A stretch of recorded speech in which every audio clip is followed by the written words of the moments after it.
నారా లోకేష్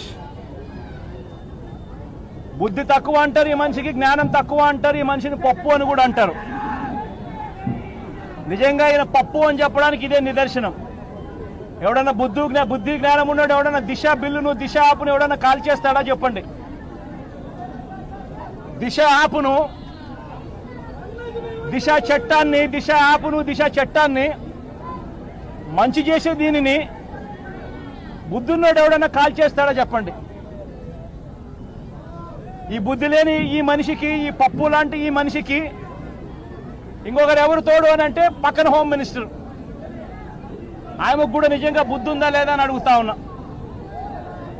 ఇద్దరు కలిసి దిశ యాప్ను కాల్ చేస్తా ఉన్న ఫోటో, దిశ చట్టాన్ని కాల్ చేస్తా ఉన్న ఫోటో